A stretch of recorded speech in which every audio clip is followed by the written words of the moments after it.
Olá, olá, olá! Seja muito bem-vindo ao Twist, um canal criado exclusivamente para ajudar os executivos de agência, donos de agência, a superarem os desafios do nosso mercado, que cada dia está mais acelerado, com mais transformação. Eu sou o Isaac, eu estou aqui com os meus sócios de longa data, o Alexandre e o Carlinhos. Nós estamos há bastante tempo junto, empreendendo em agências, consultoria, algumas startups, mas 100% focado no mercado de marketing e de comunicação. O propósito do programa é te ajudar. Semanalmente a gente vai estar liberando conteúdos aqui dentro do nosso canal, que possam trazer perspectiva das principais dores do mercado, de como a gente, um pouquinho da nossa história, como que a gente aplicou, como que a gente superou alguns desafios e como que a gente pode fazer isso com vocês, estimulando uma virada. O Twist nada mais é do que isso, é a virada, é um novo mindset, uma nova forma de pensar e eu acho que num mercado que a gente se ajuda tão pouco, né? É uma iniciativa que ela vem para ser um movimento e para te ajudar. Bom, nós iniciaremos por uma série de vídeos semanais que a gente está intitulando de Colapso das Agências. Realmente a gente vai trazer um alerta semanal, a gente mapeou as principais dores do mercado e a gente está compilando cada uma delas num episódio para fazer sentido para você. Bom, vamos começar com o nosso primeiro episódio da série e ele também é demais. Concorrência desleal, a corrida dos desesperados. Bom, vamos lá. Eu queria começar isso já chamando o Carlinhos aqui para, antes da gente se aprofundar no tema em si, eu acho que é importante a gente começar a contextualizar um pouquinho sobre o cenário de concorrência, né? Então, a gente abordar um pouquinho de como esse movimento dentro das agências, a gente sabe que ele tem configurações diferentes para cada modelo de negócio, mas de uma maneira geral ele tem um pano de fundo. Eu queria que você falasse um pouquinho para a gente aqui, Carlinhos. Bom, em primeiro lugar, ela participa de concorrência porque ela precisa de cliente, né? Não é todo Ninguém vive sem cliente, né? O formato não tem dela. como viver de outra forma, né? E a concorrência, ela assim, normalmente a agência procura com todos os seus canais de comunicação, de relacionamento, buscar os principais clientes que ela gostaria de ter no seu range, né? E aí ela começa o trabalho dela fazendo uma apresentação, ela faz uma apresentação de como ela trabalha, o portfólio dela, mostra o portfólio dela, mostra as expertises que ela tem, né? Para então ela poder ser assimilada num processo de concorrência, né? É isso que normalmente acontece. A concorrência, ela normalmente é passado um briefing, né, para todas as agências participantes do processo. Esse briefing, ele tem normalmente muito pouco tempo para ser resolvido, para ser estudado, não o tempo que a gente gostaria que tivesse, né? A equipe acaba passando madrugadas a fio aí para poder fazer frente ao deadline da entrega do trabalho. Normalmente, assim, o tempo é o do cliente, o escopo é do cliente, Exatamente. e quando não é o time do cliente também, né? Não, e fora Já. isso, é o seguinte: o cliente sempre quer a maior equipe, com a melhor qualidade, com todas as expertises possíveis e imagináveis, e pagando o menor preço, né? Esse é o grande nó da nossa Ou vida. seja, ela é o mal necessário, né? Ela é Exatamente. realmente, né, a forma ali do mercado convencional de fazer a aquisição dos seus clientes. Exatamente. Basicamente é isso, É isso aí. né? E é um ponto importante, né? Pelo menos na nossa experiência, participando de centenas de concorrências, no nosso caso 100%, mas vou falar que no mercado 95% delas não são remuneradas. Ou Sim, seja, o risco é é verdade. totalmente de quem decidiu entrar ali dentro. Não importa se você está concorrendo com 5 agências ou, no nosso caso, que a gente chegou a entrar numa concorrência com 70 agências, né, do Brasil todo. É basicamente isso, né, Carlinhos? É o nosso Eu é acho o que canal de cada. eu participei de uma concorrência remunerada, uma única vez na minha vida. É, Mas, boa, assim, é uma grande verdade que você falou. É o que é acontece. isso. Boa, vamos partir para a próxima aqui. Ale, vou emendar em você, meu irmão. É, bom, conceituamos ela, entendemos um pouquinho do processo. Quais os resultados desse esforço de participar da concorrência de uma maneira geral, assim? Que dá para tirar disso? Colocando principalmente a base nossa aí de histórico, né? Boa, boa. Bom, vamos fazer algumas reflexões em relação ao impacto disso, né? Baseado até nessa compilação que o Carlinhos trouxe, a partir do momento que você tem prazos curtos para participar, fazer entregas, você tem um escopo que você mal teve chance de investigar, de realmente de entrevistar o cliente, de mergulhar na cabeça dele. Só por aí você já tem sinais de que a coisa você está entrando numa zona de risco, né? Talvez uma zona de risco muito maior do que qualquer outra dentro do seu negócio, porque você já entra cheio de incerteza, né? Então, a hora que eu me lanço na participação de uma concorrência, eu já tenho que aceitar algumas possibilidades. Uma delas é um baixo índice de conversão, porque se eu estou numa concorrência e ali tem 10 agências participando, é uma chance em 10 de entrar. Então, eu tenho que acreditar que o meu trabalho, naquele tiro que eu estou dando, ele vai ser muito bem assertivo para aumentar minhas chances de conversão. Sim. Mas, historicamente, a gente já sabe que os índices de conversão de uma concorrência é muito baixo. Mesmo quando você performa super bem, né? Mesmo quando você está numa...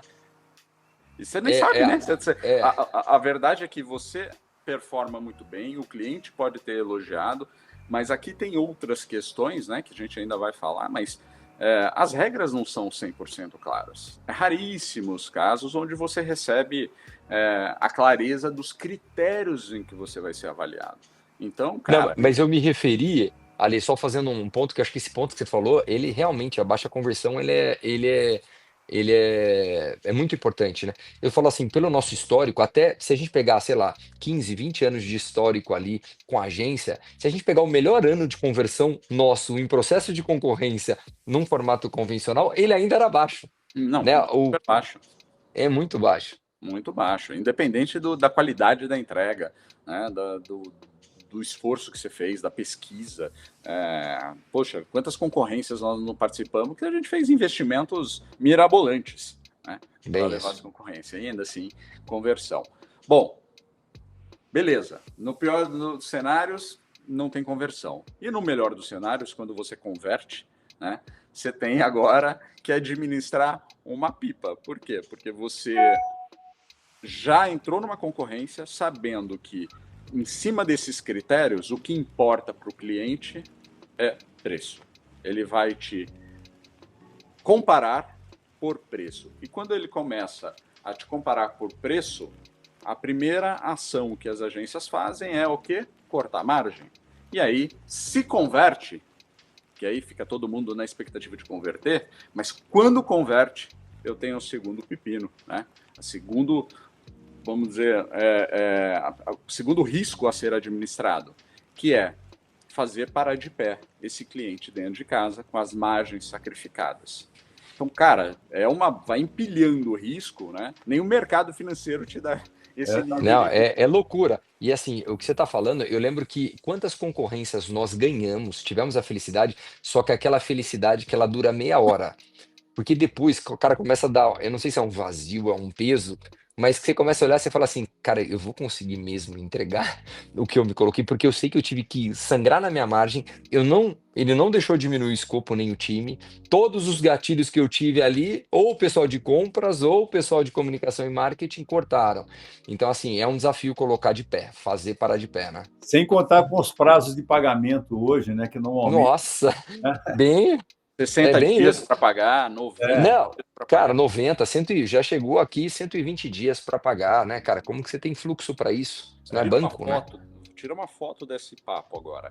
Nós empilhamos aqui pelo menos 3 riscos que, na hora de participar, por mais que o dono de agência, o empresário saiba desses riscos, ele não faz conta. A grande massa, a grande maioria, não faz esse nível de conta.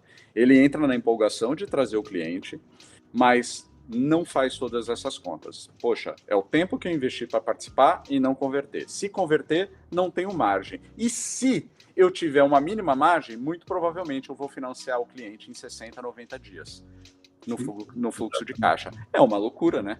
É uma loucura. E aí Às vezes é a tem margem que ele vai ter do ano inteiro já comprometida nesse fluxo de pagamento, né? exatamente. Então, cara, entenda, né? A agência precisa de cliente. A interrogação aqui nossa é: e precisa de concorrência? Né? E aí a gente tem que refletir sobre isso. Não é sobre não participar, a gente tem que elaborar isso muito bem, Claro. mas é trazer essa advertência, porque ainda tem um agravante, que são as possíveis cartas marcadas. Sim. Né? E aqui eu estou falando de carta marcada, não estou falando daquelas quase ilegais que fazem um teatro. Corrupção, né? Corrupção, exatamente. Aquela que tem realmente uma carta marcada. Estou falando do gosto pessoal, do amigo do cara que participa, do diretor que veio de outra empresa e traz a sua agência e faz a concorrência, mas já sabe que o cara vai fechar com ele. Então, quer dizer, essas coisas a gente não vai ficar sabendo, a não ser que, putz, a gente realmente vaze alguma informação e tenha acesso a essas informações. Mas, caso contrário, cara, é um risco atrás do outro, é um empilhamento de risco que como eu sou entusiasta do mercado financeiro, eu comparo muito bem isso, porque, cara, eu vou investir o tempo do meu time, é grana aqui, eu tô falando de grana e tempo, né? Mas no fim, tempo também se resume a grana. Eu vou empilhando tudo isso, tempo do time, tempo para reuniões de criação, apresentação, fluxo de caixa e carta marcada. Essa conta não fecha, mano. Você sabe que isso aconteceu uma vez comigo, com a nossa agência.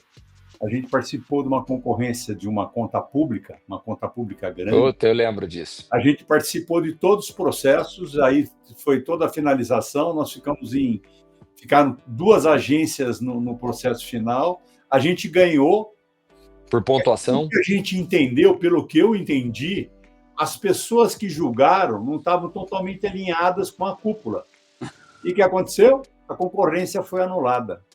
Cara, nós ganhamos no processo, esse daí foi um processo, né, Carlinhos, de 6 meses. 6 meses de licitação, né, Carlinhos? Sim. Mas e o final disso? Grande. No finalzinho, ela foi impugnada e a gente perdeu. Simplesmente perdeu. Mas não parou aí. Nesse caso específico, a gente recebeu, como que fala, mandato de segurança. A gente foi ameaçado de receber um mandato de segurança. Era uma concorrência, assim, de 20 pau de budget. Era um negócio realmente 20 milhões de budget. Era uma coisa legal, né? E a gente fez todo o processo sem influência nenhuma. E aconteceu isso. No final, ainda, se a gente não seguisse ali dentro. Eu acho que aí é a questão da carta marcada macro que você falou, né, Alê? Mas eu acho que um ponto aqui, que essa coisa do contato, às vezes a pessoa ela tem um sonho de trabalhar com uma agência, já no primeiro contato ela tá intencionada. E aí, sabe o que eu não entendo? Mano, por que ela fez a concorrência? Por que ela não foi tentar negociar com aquele fornecedor? Vai ser muito menos trabalho para ela, vai ser muito mais valorizado da parte do fornecedor. Mas é uma evolução, é uma evolução que o modelo precisa sofrer, porque a gente está falando aqui de todos os tipos e níveis de clientes. Mas os grandes clientes, eles têm um compliance, e o compliance, por regra, ele tem que abrir um bid. O problema não é o abrir o bid, é como o bid é conduzido. É a clareza que esses caras têm de conduzir algo que não é do know-how deles. Eles estão olhando do ponto de vista financeiro, e mesmo nesses casos, se o cara tiver uma relação muito boa com uma agência, ele ainda vai dar a canetada. Então, você sofre o impacto, né, de todas as frentes, no processo mal conduzido e ainda de uma carta marcada, entre aspas, de um gosto pessoal, ou de um relacionamento intenso, ou de uma intenção de fechar já com uma determinada agência. Só que esse cara precisa cumprir tabela. Ele precisa abrir esse bid, botar o amigo dele lá dentro. Da mesma maneira que ele compra cimento, né? O cara de compras, ele vai comprar algo que é, entre aspas, intangível e vai empurrar um escopo ali, né? Exato, exatamente. Então, é um movimento, né? Aqui a gente está falando de uma história onde nós podemos contar como a gente foi se posicionando em relação a isso, para quebrar essas barreiras, mas tem muito a ser feito ainda, né? O importante é esse nível de consciência ser instalado na cabeça dos donos de agência, para que isso, longe de ser um boicote, mas de ser uma educação, né? Boa. Poder educar esse mercado. Exatamente. É isso. Você ia falar alguma coisa, Carlinhos? Que Não, eu estava querendo comparar com os arquitetos, né? Por que a gente não se compara com os arquitetos, né? Boa.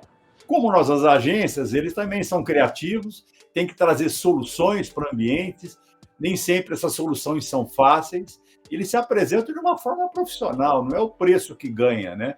É o melhor trabalho, a forma que o cara faz o trabalho, a forma que ele executa E o ele trabalho. não entrega o trabalho dele, ele entrega um portfólio, né? Você Ele toma uma entrega decisão pelo o portfólio. exatamente. Cara, Mas eu ele, acho que esse exemplo é matador. Matador, porque é, realmente é um paralelo com o nosso mercado, mas num mercado que se posicionou. O nosso é o que não se posicionou. exatamente. É fruto do mercado, né? Não é um comportamento, é o mercado. É loucura. Uhum. Boa. Continuar contigo, Ale. Mas vamos lá, e vamos falar um pouquinho agora dos sintomas disso, né? Então, como que as concorrências refletem dentro da agência, dentro da estrutura, dentro do negócio, O impacto. o impacto que ela gera? Mano, na verdade, assim, são inúmeros os impactos, né? Vamos tentar elencar aqui, pelo menos em grandes blocos, aquilo que fica mais latente. Primeira coisa é que, se você... Vamos lá. Eu estou entrando numa concorrência, então significa que eu não tenho um time formado para aquele cliente. Eu vou ter o meu time que está trabalhando dentro de casa e já conectado em algum cliente. Você não vai ter uma estrutura, não vai bancar uma estrutura que está Exatamente. parada lá esperando, né? Não faz sentido nenhum.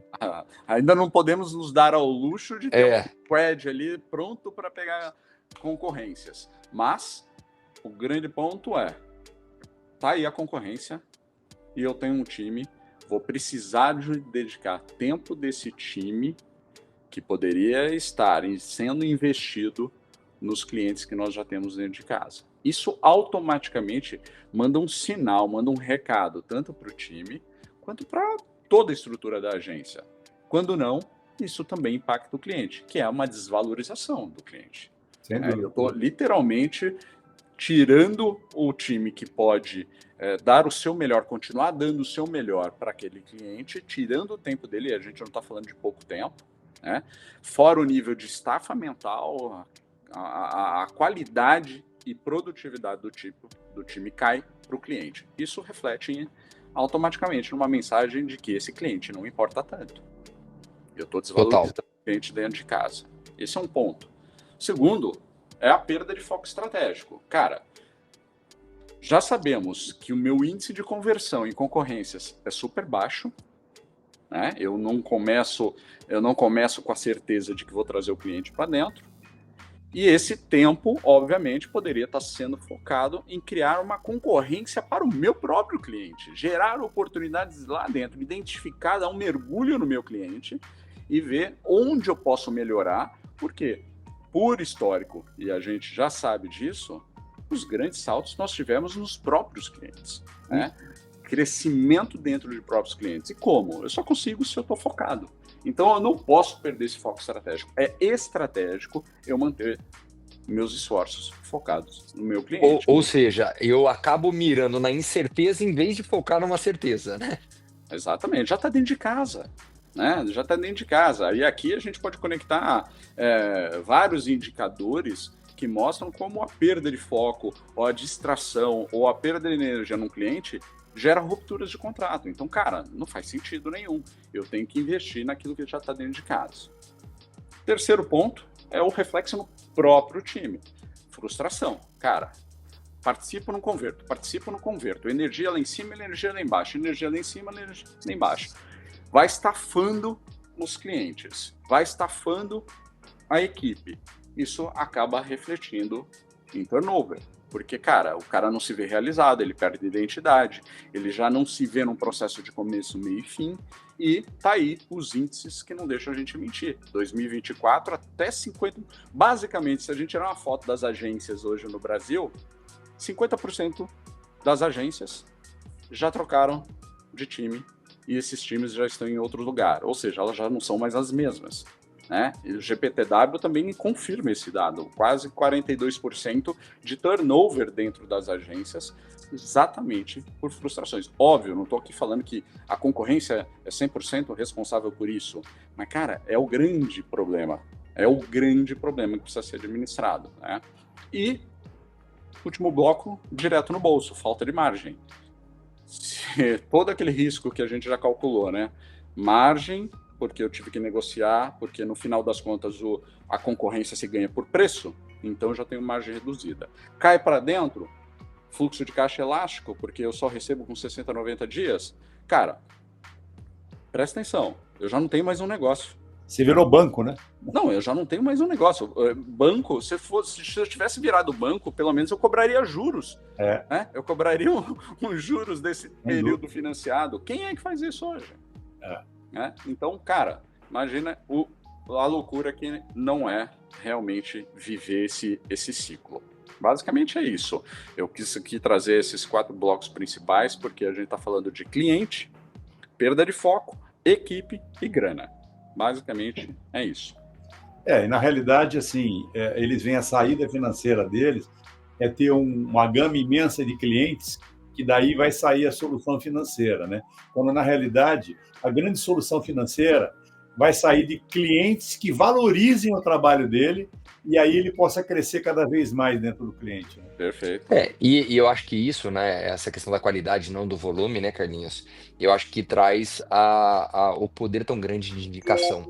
Alguém que faça com você e seja o seu porta-voz, né? Seja quem abre outras portas. A gente viveu muito isso, né? Eu acho que a gente tem, cara, né, o cenário digital, você tem que fazer uma máquina de venda, você tem que ter a sua comunicação muito bem estabelecida para atrair empresas que se conectem com o seu propósito, mas também o efeito de indicação, ele tem um nível de conversão muito maior, seja de ideias e projetos que você venda para os seus clientes atuais, ou as indicações que eles vão fazer para outros clientes, porque todo mundo que está bem assistido quer compartilhar isso com outras pessoas, né? Com certeza. Isso aí. É isso. Bom, vamos indo para o caminho final aqui, né? A gente passou um pouquinho por toda a jornada, mas continuando ainda, Ale, eu acho que o grande ponto é a pergunta que fica: tem caminho? Tem jeito? Qual que é uma alternativa a tudo isso, né? Como você falou em determinado momento, a concorrência, ela dá para eu existir sem ela? Eu preciso ficar refém dela? Ou tem outras alternativas? Qual um caminho para tudo isso? Boa. Bom, o caminho é basicamente o motivo de estarmos aqui, né? Nós temos um marco, acho que um dos principais marcos da nossa história foi 2015, quando a gente decidiu fazer a grande virada, fazer o nosso twist, né? E partiu exatamente dessas dores. Né? Então, hoje estamos aqui, 10 anos depois, um crescimento... E só uma curiosidade, era esse nome mesmo, né? Twist, né? A gente usou, como lógico que era uma marca interna, mas inclusive é a mesma marca que a gente usou há 10 anos atrás para a virada do nosso time, né? É simbólico, né? Resgatar essa foi muito marca, simbólico. Resgatar essa marca para esse novo movimento que a gente está trazendo, porque isso aconteceu nas nossas vidas e a gente espera realmente provocar pelo menos essas reflexões. Então, assim, tem jeito. Nós estamos aí 10 anos depois da nossa virada, mostrando que deu certo. Nem tudo foi flores, porque a gente estava tirando o mato em relação a toda essa jornada, né? Mas hoje a gente já tem isso mastigado. Estamos vivendo atualmente novos twists, né? Novas transformações, criando alicerces para exatamente a nova era com inteligência artificial e tudo que está vindo junto, esses hábitos depois pós-pandemia, enfim, o tempo todo se reinventando. Mas existe aqui, acho que 3 pontos importantes, né, para ficar na cabeça do empresário, que é aprender a dizer não. Aprender a dizer não para as concorrências, mas não é o não vou entrar, não vou fazer. É dar aquele não dizendo: olha aqui o meu sim, eu entro assim. Aponta um caminho, né? Aponta o meu caminho para que você reflita. Você quer fazer essa concorrência? Vou te dizer por que não vou entrar e como eu entraria e qual é a minha proposta para entrar. E para isso, óbvio, né? Aqui a gente está falando já com o nível de consciência que nós temos.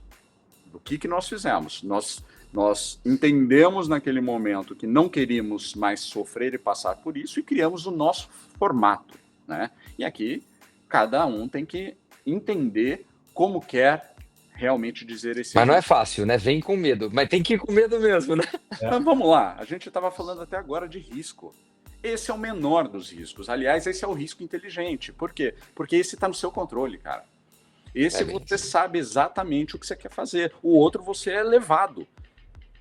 Você é drenado. Ou seja, a rasteira você está prontinho para levar. Aqui não. Aqui é melhor que você se dê a rasteira, porque aí você controla esse risco e se levanta. Vai medindo exatamente o passo que você quer dar. Mas é muito louco, só um complemento, é que assim, contra dados e fatos não há argumento, né? Então, a gente coloca uma máxima, estabelece uma máxima que, cara, sem concorrência, eu não vou existir como negócio e eu preciso fluir naquilo que o cliente traz de oportunidade para mim e acabou. Isso é uma máxima errada. Tal. É uma máxima errada. A partir do momento que realmente você entende aquilo que, né? Você faz as perguntas certas, você dá um passo. Poxa, você percebe que se olhar para os dados e para os números, você vai ver que o nível de conversão não é tão. Você está apostando numa incerteza, né? Enfim, então concordo super aí com esse ponto, aprender a dizer não. Pode falar aí, Charles. É aquela máxima, né? Quem não se posiciona é posicionado, né? Então. É bem isso. É bem isso. Esse é o outro ponto, né? Que eu vou trazer, que é exatamente esse posicionamento. E aqui não é se posicionar como turrão ou como um revoltado, um rebelde no processo. Cara, descobre seu DNA para que não tenham como te comparar. É aquela coisa que, cara, tem sei lá quantas mil agências hoje no Brasil, fora as urgências que estão por aí. Então, imagina um processo onde você, junto com o teu time, descubra qual a real vocação da sua agência, do seu negócio. Que DNA? E aqui eu não estou falando de coisas genéricas, de eu sou on, eu sou off, eu sou digital, eu sou social. Não. Se você é social, que tipo de conteúdo você gera?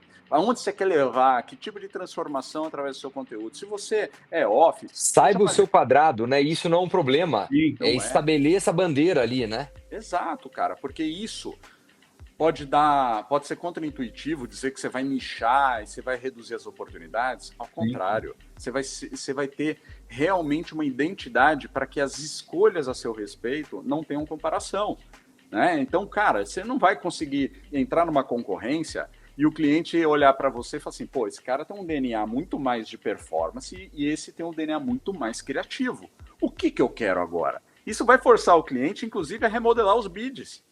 Falar, cara, eu vou ter que abrir 2 bids, um para uma agência criativa e uma de performance. E aí a competição começa a ficar saudável, porque você já nivela por um outro aspecto toda a concorrência. E, por fim, foco na necessidade do cliente, mas não para atender aquilo que ele está dizendo. Mergulhe no cliente para que você dê o que ele precisa e saiba vender isso. Não é simplesmente ir contra o briefing. O seu papel, nosso papel como agência é engolir o briefing, digerir o briefing, mas saber fazer um trabalho de diagnóstico, de análise e propor as recomendações, os ajustes em cima daquilo que realmente ele precisa. Porque vamos lembrar, o cliente só sabe o que quer depois que ele vê a primeira peça, cara. Exatamente. Então, não vamos perder aqui o bom senso, né? Então, dizer não, se posicionar do jeito certo, né? E, óbvio, aprender a focar nas necessidades reais do cliente. Até descobrir com ele, né? Porque como você falou, às vezes ele só vai descobrir o que ele quer depois que você já entregou. Então, você imagina isso, se isso pode acontecer no efeito de um job acontecer, imagina antes disso, na esfera do contrato, você já mensurou um time errado, você vai começar e não vai entregar o que ele espera porque ele não soube pedir. E tá tudo bem em relação a isso. Então, ajude ele nesse processo. E aqui amarra ao início de toda a conversa. Uma concorrência. Como que eu fecho um contrato baseado em uma concorrência? Eu não conheço o cliente, não conheço o fluxo do cliente. O briefing é raso. Por mais que o cliente tenha se preparado, aberto dados. Cara, a gente sabe que aquilo tudo é para uma concorrência. No dia a dia, muda tudo. A necessidade do cliente vai falar mais alto, o dia a dia do cliente vai atropelar o briefing. Não tem jeito. Então, cara, é um risco absurdo o que a gente corre mirando somente em concorrência. Ou dependendo do próximo cliente, que geralmente vem via concorrência. É bem isso. Eu acho que esses 3 pontos, eles matam, assim, é o que a gente viveu. É o que a gente viveu na nossa virada, a partir do momento que a gente começou a se posicionar, que a gente colocou o foco no cliente, né, e que a gente soube dizer não. É o que você falou, não é o não turrão, não tô fazendo porque eu quero ir contra, não, é porque é aquilo que eu acredito. E aí, né, o nosso negócio mudou e cresceu demais por conta disso. Bom, acho que aqui a gente passou o ciclo. A gente conseguiu bater aí nesse assunto, né, da concorrência desleal, desmistificar um pouquinho esse assunto e colocar uma perspectiva prática também daquilo que a gente consegue fazer, implementando já para amanhã, né? Porque se chegar um bid para você amanhã, uma oportunidade amanhã, cara, com essa provocação, eu acredito que já dá para colocar de pé, porque não é muito diferente do que aconteceu com a gente, não. Vocês têm mais alguma observação, Carlinhos, Não, Alê? não, eu acho que está perfeito. Não, acho que passamos por tudo, é óbvio, né? Estamos só no início dessa jornada de despertar. Tudo não surgir no meio do caminho, né? Lógico. E a gente não tem pretensão nenhuma de estar certo, viu, gente?